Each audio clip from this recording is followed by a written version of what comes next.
Menurut A sendiri, kita sebagai muslim nih, ketika ada dilematis semacam itu, representasi apa sih ya yang sebenarnya harus kita tunjukkan kepada masyarakat? Apakah sebagai Islam atau sebagai orang Indonesia gitu? Sebetulnya umat Islam, kalau misalnya kita dari sejarah, umat Islam di Indonesia itu terikat dengan perumusan yang Pancasila dan Yesus tadi kan. Kita mencoba untuk mengerti kebijakan-kebijakan pemerintah tentang adanya keselamatan kebangsaan dan sebagainya.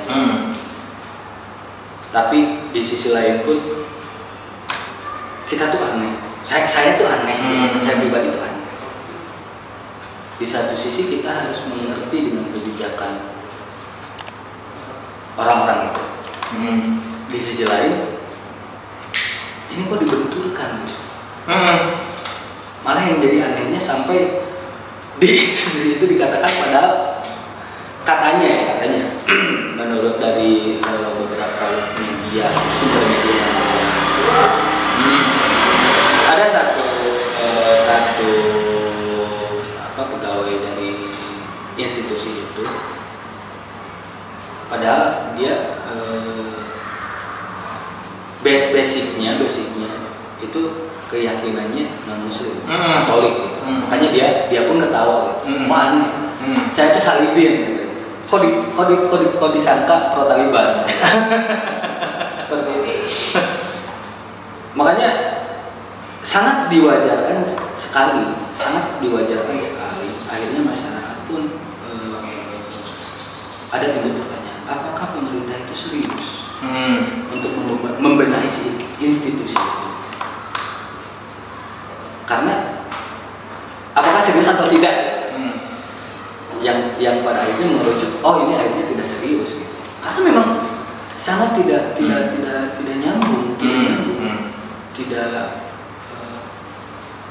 ya katakan tidak di luar daripada pekerjaan si institusi itu. Kenapa landasan itu dipakai? Bukan landasan pertanyaan itu dipakai?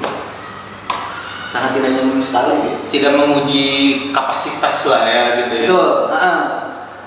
Terus sampai kepada mengerucut lagi kan, apakah memang si pelaku kejahatan yang lagi dibereskan oleh institusi memang nyangkut kepada satu keyakinan atau satu ras, sehingga ada beberapa pertanyaan yang membahas tentang masalah itu. Kita tidak bisa menyalahkan masyarakat yang akhirnya menyimpulkan dengan pertanyaan-pertanyaan itu. Karena memang pemantikan itu dari mereka itu sendiri. Gitu. Paham. Tapi lucunya juga ada sedikit ini mah saya ketawa-tawa aja dari nonton tuh di salah satu platform YouTube gitu, bahwa yang kena tidak lulus TWK ini tim-tim yang katanya sedang mengurusi kasus Masiku. Jadi Masikunya katanya sudah ada, tapi jadi terkat gitu. Padahal kasusnya sudah lama sekali itu. Tapi ya walau misalnya saya pun juga tidak mau bersuzon tentang ini. Ini ya terakhir ya. Insya Allah nanti kita juga akan selalu bahas, karena Insya Allah ya teman-teman semua, Adenda ini akan jadi pemateri yang akan sering teman-teman temui gitu. Sekarang rilis nih baru perdana gitu. Jadi saya juga terima kasih gitu, sudah menyempatkan waktu. Abin sambil ngerokok. Saya juga dari tadi minum susu terus. Karena kalau kopi nanti lambung lambung kalau misalkan harus seruput kopi terus itu bikin lambung, mendingan minum susu aja lah, minum susu sehat gitu, susu jahe gitu ya, menghangatkan tubuh. Kita tuh selalu dalam posisi dilematis. Hari ini orang-orang Islam tuh selalu seperti difitnah ketika kita ingin merepresentasikan Quran, kita dibilang tidak cinta negara, atau misalkan ketika kita mengatakan tentang satu hukum-hukum Quran, kita dibilang radikal. Bijaksananya ayat. Saya sebenarnya agak capek juga ya, kayak semacam terus-terusan di stigma gitu, juga pengen ngelawan, tapi ya, jadi gimana? kadang yang kayak gini-gini tuh kena ITE ya, tapi kalau yang kayak gua yang lain-lain itu nggak kena ITE. Jadi santai aja sampai hari ini. Banyak kok, kemarin juga sempet ya ada kasus juga rame buzzer tuh dari mulai Abu Janda sampai Eko Kuntadi gitu kan ya. Tapi yang kayak gini biasanya cepat kan? Biasanya cepat ya kayak gini. Walau saya tidak mau berselusun atau memframing pemikiran teman-teman sahabat mikir semua ya. Jadi saya serahkan kepada teman-teman gitu. Nah, bijaksananya kita sebagai muslim ya hari ini dengan berbagai macam problematika yang terjadi ke kita gitu, penyerangan yang gak henti-henti, di framing, itu seperti apa sih menyikapinya? Kalau secara umum sih banyak-banyak menahan diri lah. Banyak-banyak menahan diri karena memang di dalam kitab kita pun selalu diajarkan, bahkan ada ayat untuk surah pada saat ada berita tentang apa itu kita harus bertawalu, kita bayangkan di luar sana ada berita apa langsung tiba-tiba serang fitnah seperti itu. Salah satunya juga tentang masalah kebijakan pemerintah. Pun saya menghimbau bukan kepada orang-orang Islam saja, saya pun menghimbau kepada orang-orang di luar sana yang katakan bisa jadi orang Islam yang tidak mengenal Islamnya, bisa jadi juga orang-orang non-Muslim yang tidak menghargai the founding father, para perumus bangsa. Yang saya katakan umat Islam itu sudah legowo untuk menghapuskan 7 kata pertama. Tolonglah hargai itu. Kalau misal memang kita mau membangun satu negara dengan peradaban yang luar biasa, menurut saya sih itu. Cuman untuk bagi orang-orang Muslim sendirinya gitu, Muslim sendirinya lebih banyak menahan diri dan teruslah mengkaji ayat-ayat Al-Quran yang luar biasa gitu. Ya, karena memang jangan takut, jangan apa untuk mengaktualisasikan, karena memang konstitusi pun menjamin bahwa negara menjamin ketika itu untuk meyakini satu agama sesuai dengan keyakinan, meyakini dan beribadah satu agama atau satu keyakinan sesuai dengan keyakinannya masing-masing. Silakan mengkaji, mengaktualisasi dan sebagainya tentunya di koridor-koridor yang telah pemerintah siapkan atau telah pemerintah rumuskan dulu, bukan sekarang. Dulu ya, dulu. Karena memang kita menghargai terbentuknya satu negara itu yang 18 Agustus tadi, bukan penafsir yang sekarang yang dirasa katanya juga, saya juga kan katanya juga itu sudah jauh melenceng dari 18 Agustus 1945. Tapi menurut saya belum terlambat untuk supaya tidak ada nauzubillah min dzalik adanya konflik horizontal. Dikhawatirkannya seperti itu. Makanya untuk di orang-orang Muslim sendiri silahkan kaji, silahkan mengaji, mengaktualisasi, tidak perlu ada kekhawatiran. Bagi yang Islam belum mengenal ajaran Islamnya, atau misalkan bagi orang-orang non Muslim yang tidak memahami sejarah atau belum memahami sejarah, lebih banyak-banyak menghargai. Saya rasa itu akan timbul toleransi di negara ini, akan toleransi yang indah.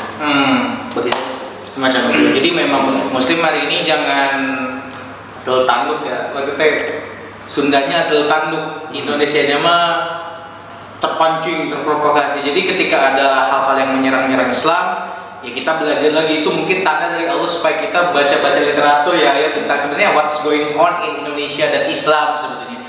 Kami di sini membuat ini bukan untuk membenturkan ya, tapi lebih ke meluruskan bagaimana kayak kita tuh rasa kadang kalau mau ngomong A takut A, ngomong B takut jadi B, kayak semacam itu. Jadi ya teman-teman semua, sebelum saya tutup seruput susu dulu atau ya seruput susu dulu.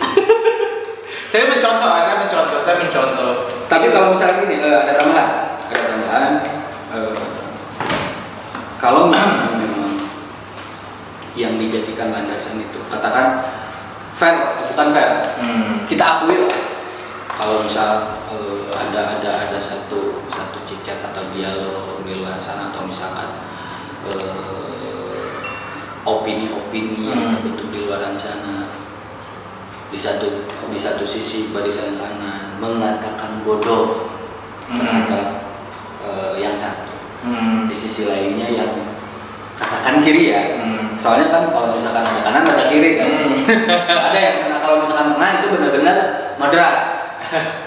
Mereka tidak menyalahkan kanan ataupun kiri gitu. Tapi kalau misalkan yang kanan menyerang yang satu sisi menyerang kiri itu bisa dikatakan kanan. Yang sisi kiri menyerang kanan itu tidak bisa dikatakan tengah. Itu kiri. Karena kalau misalkan yang tengah tidak menyerang siapapun. Gitu kan? Iya kan? Pada seperti itu. Kalau misalkan yang kiri menyerang kanan itu sama. Apalagi kan di salah satu channel YouTube dengan intro bagi yang memiliki akal. Gitu kan? Iya, bagi yang memiliki akal. Saya tidak menyebut tidak menyebut channel itu. Saya pernah bahas itu. Saya pernah bahas di episode ke-6. 6 Majelis Mikir Kotor lagi lah itu. Bagi yang memiliki akal. Kalau misalkan yang tidak memiliki akal, silakan. Logika. Ya, logika. Oke, kita tarik sejarah. Karena memang saya sebagai seorang muslim, saya pun mengenali sejarah dari kehidupan Rasulullah. Saya mengambil contoh itu adalah dulu orang-orang Quraisy memberikan gelar. Tahu lah Abu Jahal. Tahu. Yo itu. Ya, Masya Allah itu. Memberikan gelar kepada Abu Jahal itu adalah Abu Hakam. Bapaknya kebijaksanaan. Itu bagi orang kafir Quraisy. Tapi bagi orang Islam, sampai Rasulullah pun memberikan langsung gelar kepada dia itu adalah Abu Jahal. Bodoh, bapaknya kebodohan. Jadi memang satu sama lain tuh saling mengatakan bodoh gitu. Dan mereka tuh punya landasan ide yang tadi. Landasan ide yang tadi. Kalau misalkan memang kita tidak banyak menahan diri, di satu sisi kita harus menjaga keutuhan NKRI. Di sisi lain kok justru ada beberapa orang yang saling serang. Ini serius nggak sih untuk menjaga keutuhan? Makanya saya jadi timbul pertanyaan, karena memang ini majelis mikir. Setelah lama tidak berpikir. Timbul pertanyaan, seberapa NKRI kah kita? Seberapa Pancasilais kah kita? Kalau misalkan memang di masing-masing kita sendiri sering terbakar ego, terbawa ego, menyerang dengan landasan. Apalagi kalau misalkan kita mendalami sejarah yang tadi, kita tidak ada kenangan manis terhadap satu ideologi yang memisahkan antara agama dengan negara. Kalau di Eropa iya, mereka punya kenangan manis karena mereka mencoba untuk meruntuhkan satu peradaban, katakan oknum yang peradaban katakan dinasti itu atau kerajaan itu pada saat memerintah ada efek ketimpangan sosial. Mereka sukses di sana dan mereka pun menyambung. Tapi kalau misalkan di Indonesia itu tidak ada kenangan manis. Sorry itu saya, nggak ada kenangan manis. Justru kenangan manisnya justru dengan agama lah kita bisa mengusir para penjajah. Kalau misalkan kita menarik bahwa umat Islam itu adalah pemberi kontribusi besar terhadap kemerdekaan Indonesia. Kalau misalkan kita mengakui itu, tapi kalau misalkan kita mengakui itu, ya terserah. Cuman kalau misalkan kita tidak mengetikan itu, pasti akan ada efek konflik horizontal yang sama-sama kita pun menyayangkan. Semoga semoga juga tidak terjadi kerusuhan gitu ya habis ini, juga mudah-mudahan juga tadi kembali umat muslim, rekan-rekan sejawat gitu ya, tidak terbakar juga emosinya. Ini sekali lagi tanda untuk kita semakin harus belajar lebih banyak lagi tentang ilmu-ilmu sejarah gitu ya, tentang Indonesia ini gitu. Ya terima kasih banyak Ayah hari ini udah hadir, nyempatin waktunya. Mudah-mudahan juga pahala buat AA nemenin kita di Majelis Mikir episode 8. Terakhir dari saya, bagi ibu-ibu bapak di luar sana yang gagal berangkat haji, sedikit saja, jangan bersedih. Mudah-mudahan tahun depan bisa berangkat lah ya, karena memang sekarang kan masalah ibadah aja udah dibentur dengan namanya politik negara gitu ya, mau ibadah lagi ya. Mudah-mudahan Allah memberikan kesehatan pada kita semua. Saya Abdul Matin Muhammad pamit. Silakan diminum kopinya, saya minum susu. Assalamualaikum warahmatullahi wabarakatuh.